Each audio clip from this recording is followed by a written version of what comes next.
साथियों, कृषि प्रबंधन का टॉपिक पढ़ेंगे हम और ये कक्षा 8 का है। वीडियो को लाइक कर देना और चैनल को सब्सक्राइब कर देना। शुरू करते हैं। भारत एक कृषि प्रधान देश है। यहाँ की 80% जनसंख्या गांवों में निवास करती है।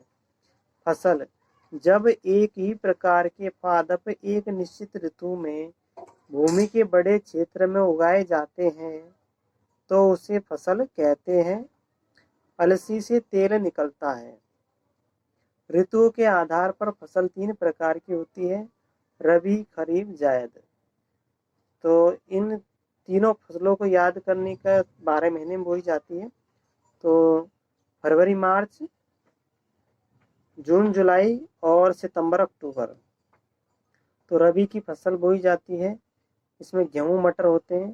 खरीफ की में तिल, मूंग, उड़द। और जायद की में होते हैं लौकी, खरबूजा, तरबूज, ककड़ी।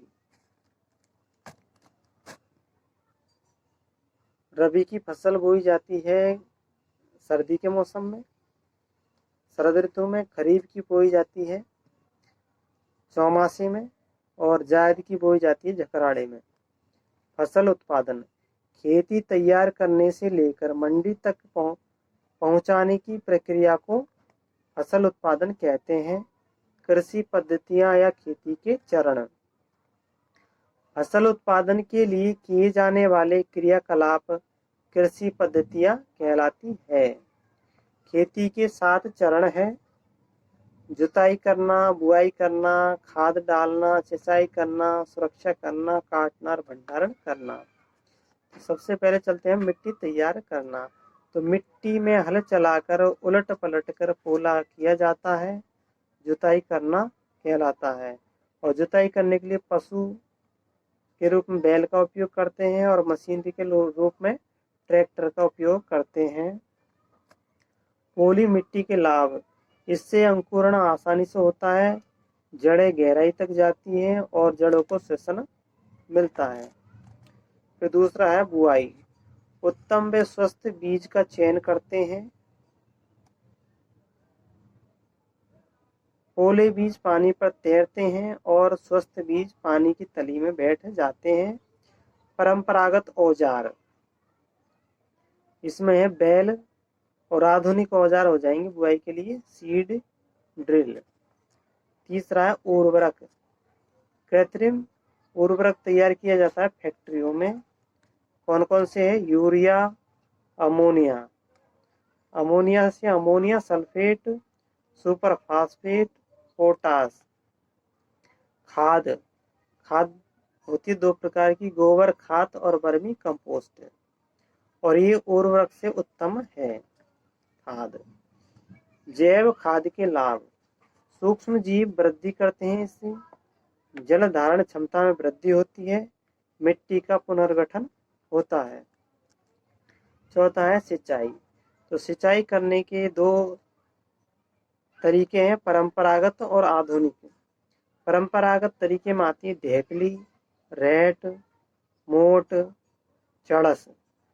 आधुनिक तरीके में आ जाएंगे विद्युत, डीजल पंप, डीजल पंप, फवारा समतल भूमि पर लगाए जाते हैं। ड्रिल तंत्र, जिसको बूंद बूंद सिंचाई कहते हैं, यह समतल भूमि पर लगाई जाती है ड्रिल सिंचाई। अब चलते हैं हम फसल सुरक्षा की ओर। तो 4 नुकसान पहुंचाते हैं 4 तरीके फसल को। कौन कौन से हैं? खरपतवार, फसल के साथ उगने वाले अनावश्यक पादप जो फसल से आवास, प्रकाश व भोजन के लिए प्रतिस्पर्धा करते हैं, खरपतवार कहलाते हैं। इनको निराई गुड़ाई द्वारा हटाया जाता है। प्राकृतिक प्रकोप, जैसे बाढ़ का आ जाना, सूखा होना, सर्दी, आग लग जाना। तो इनसे बचाव के लिए बाढ़ आ जाती है तो जल की निकास की उत्तम व्यवस्था की जाती है। सूखा पड़ जाता है तो सिंचाई की जाती है। और आग लग जाती है तो आग बुझाई जाती है। फिर आता है कीटनाशक।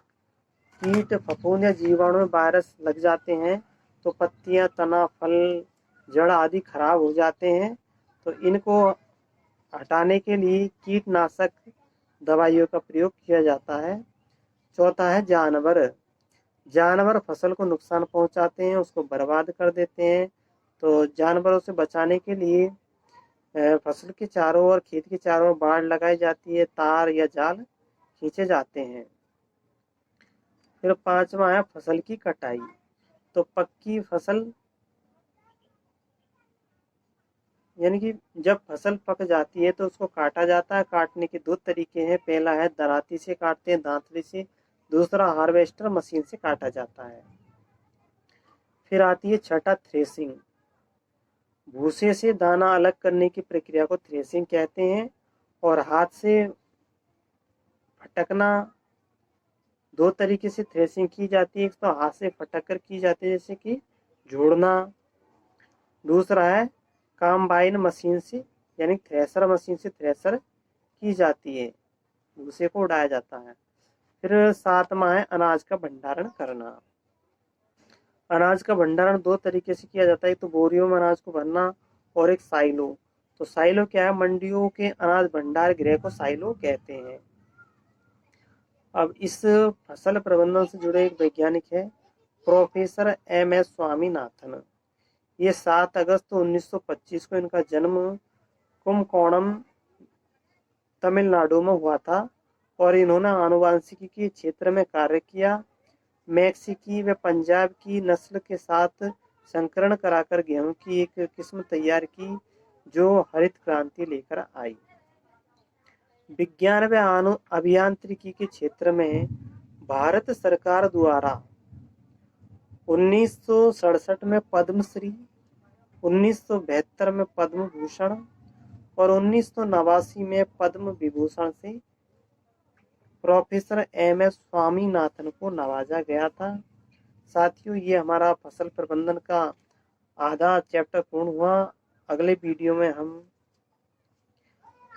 राजस्थान की प्रमुख फसलें और राजस्थान की प्रमुख सब्जियों के बारे में अध्ययन करेंगे। वीडियो को लाइक कर देना और चैनल को सब्सक्राइब कर देना। Thank you.